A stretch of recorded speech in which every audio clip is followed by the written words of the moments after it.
சரி ஏன்னா என் ஃப்ரெண்ட வந்து சோத்த திங்கிறியா வேற ஏதாவது திங்கிறியா புறம்போக்கு டே எச்ச நாய வேற ஏதாவது கேட்டுருவேன்டா வாயில பீய திங்கிறியா இல்ல சூத்து வழிய திங்கிறியா அப்படி கேட்பேன். சாரி ப்ரோ உங்களை அப்படி பேச மாட்டேன், உங்க மேல எனக்கு மரியாதை இருக்கு.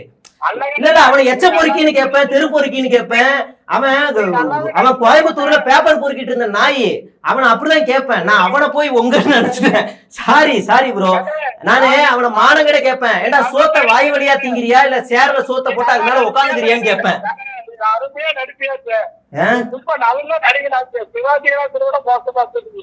சிவாஜி கணேசன் மாதிரி நடிக்க முடியாது, என்னோட ரகுவர மாதிரி நடிக்க முடியும்டா.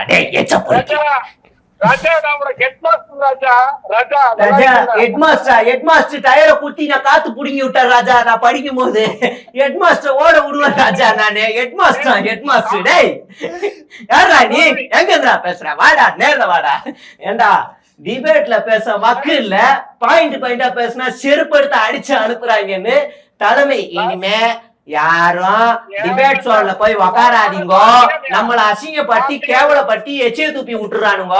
அதனால இனிமே என்னாண்ட பேசிட்டு போங்க, எதிரில யாரு வரான்னு கேட்டுட்டு போங்கன்னு சொல்ற தொடநடுங்கி துப்பு இல்லாத திராணியற்ற தாவேக்கா நிர்வாகியே அப்படின்னு எனக்கு கேட்க தோணுதுங்க. எனக்கு கேட்க தோணுது, ஆனா நான் கேட்க மாட்டேன். ஏன்னா எனக்கு அக்பர் அண்ணன் எனக்கு ரொம்ப தெரிஞ்சவர். ஏன்னா என் ஃப்ரெண்டு அக்பர், அவரு நம்பர் சேவ் பண்ணிட்டேன். அவன் ஒரு தெரு பொறுக்கின அந்த அக்பரு, அவன் ஒரு எச்ச.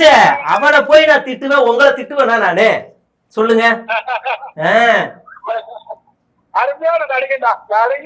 சரிடா இப்ப என்னடா வேணும் சொல்லுடா. டேய் எவ்வளவு ஜாலியா அவரு உரிமையில பேசுறாரு பாரு. டேய் சொல்றா கிழட்டு பையலே சொல்றா. சாப்பிடலடா, வாங்கி தர போறியாடா?